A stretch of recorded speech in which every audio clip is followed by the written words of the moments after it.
கர்த்தருடைய பரிசுத்த நாமம் மகிமைப்படுவதாக. Today's promise verse is taken from John the Gospel chapter 14 verse 14. You may ask me for anything in my name and I will do it. யோவான் எழுதின சுவிசேஷம் 14 அதிகாரம் 14 வசனம். என் நாமத்தினாலே நீங்கள் எதை கேட்டாலும் அதை நான் செய்வேன். Are you feeling weary in your prayer life? Do you ask yourself, why hasn't God answered me yet? உங்கள் ஜெப வாழ்க்கையில் சோர்ந்து போய் இருக்கிறீங்களா? என் ஜெபம் இன்னும் கேட்கப்படவில்லை என்று சொல்லிக் கொண்டிருக்கிறீங்களா? இந்த நாளிலே கர்த்தர் கொடுக்கிற நம்பிக்கையின் வாக்குத்தத்தத்தின் மூலமாக அவர் சொல்லுகிறார், என் நாமத்தினாலே நீங்கள் எதை கேட்டாலும் அதை செய்வேன் என்று. ஆம் பிரியமானவரே, கர்த்தருடைய நாமம் உயர்ந்த நாமம் அல்லவா? கர்த்தருடைய நாமத்தினாலே நீங்கள் கேட்கும் பொழுது எந்த காரியத்தை நீங்கள் கேட்டாலும் அதை வாய்க்க பண்ணுவேன் என்று இந்த நாளிலே கர்த்தர் உங்களுக்கு வாக்கு பண்ணுகிறார். நாம் வேதத்திலே பார்க்கிறோம், கர்த்தர் ஜெபத்தை கேட்கிற தேவன் என்று. ஆம் பிரியமானவர்களே, இந்த நாளிலே எந்த காரியத்தை குறித்து நீங்கள் ஜெபித்துக் கொண்டிருக்கிறீங்க?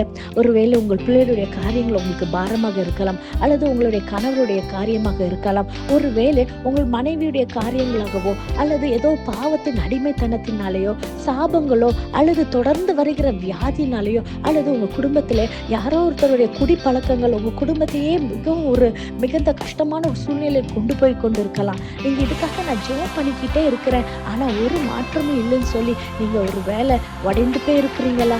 இந்த நாளிலே கர்த்தர் சொல்லுகிறார், என்ன விதமான ஜெப விண்ணப்பங்கள் இருந்தாலும் நீங்க நாமத்தினால எதை கேட்டாலும் அதை நான் உங்களுக்கு செய்வேன் என்று.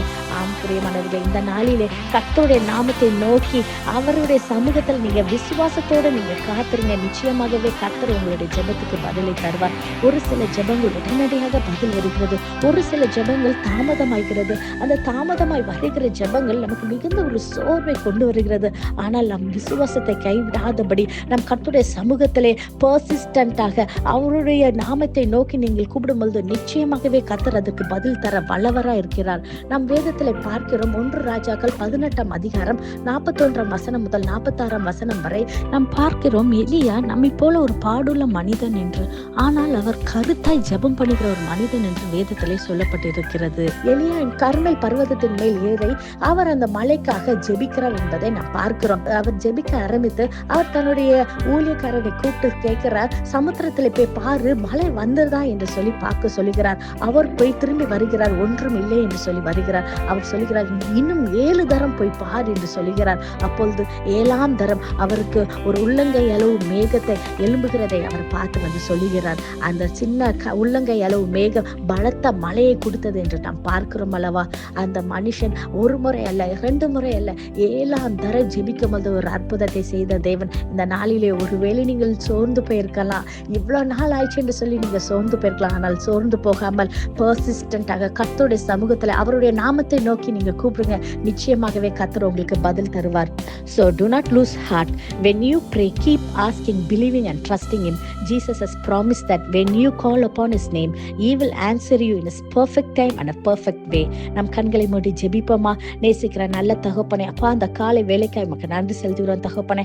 அப்பா, நீர் கொடுத்த இந்த வாக்குத்தத்த வசனத்துக்காய் நன்றி செலுத்துகிறோம் கர்த்தாவே. அப்பா, இந்த வாக்குத்தத்த வசனத்தை விசுவாசித்து ஜெபிக்கிற ஒவ்வொரு பிள்ளைகள் மேல கர்த்தாவே, அப்பா, இந்த நாளில் ஒரு அற்புதத்தை நீர் செய்யும்படியாக ஜெபிக்கிறேன் ஏசப்பா.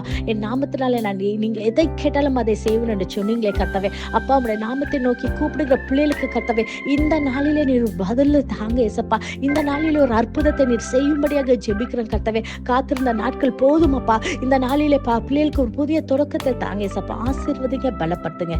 இயேசுவின் மூலம் ஜெபிக்கிறேன், ஜெபம் கேட்டபடியால் ஆமென். God bless you.